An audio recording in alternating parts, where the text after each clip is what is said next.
Hi, I'm Lee Teschler from Design World magazine, and I'm here with Robert Bigler from Hoverboard Technologies.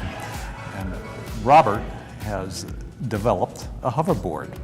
It's actually a single-wheeled vehicle that you stand on and balance on. He's going to tell us a little bit about how it works. Robert, this is truly a unique mode of transportation. Tell us a little bit about how it works, how it balances, and how it moves. Sure. So our hoverboard has batteries in the deck. They're kind of hidden there, very flat, and so you don't really see them. It just has that big wheel in the middle, and that wheel's in the middle of that wheel's a very powerful servomotor, direct drive servomotor.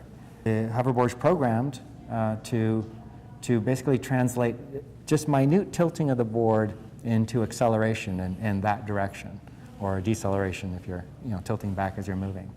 So, and then with some various filters to bring stability to that whole inherently unstable scheme.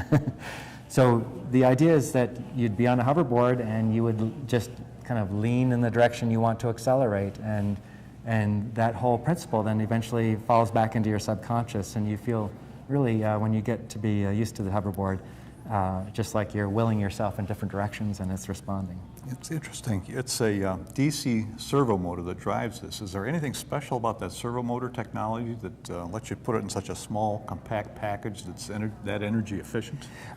So typically a servo motor with as much power as this has, which is 5,000 watts of peak power, would be a lot larger.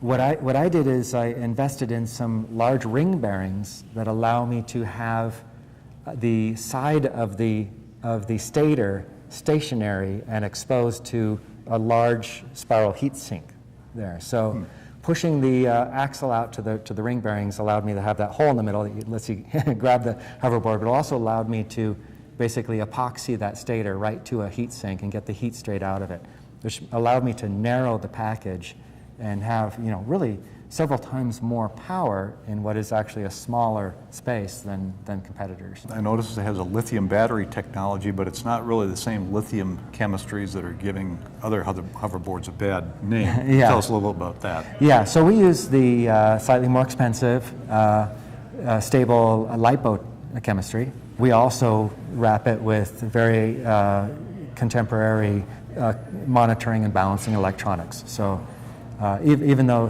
some would argue we don't really need to balance them very much, we still have those electronics in there to monitor the temperature of each individual cell and the voltage of each individual cell and make sure that they're always perfectly in alignment.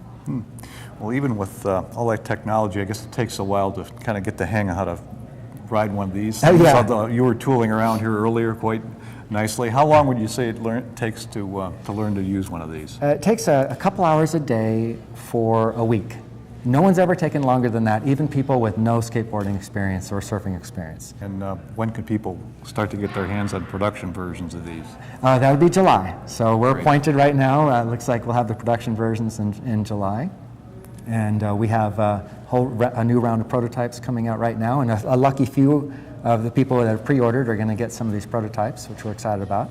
But the production ones off the production tooling we're expecting in July. That's awesome. Well, it's a fun thing, and it's quite unique technology. Oh, thank you. Thanks. Thank you.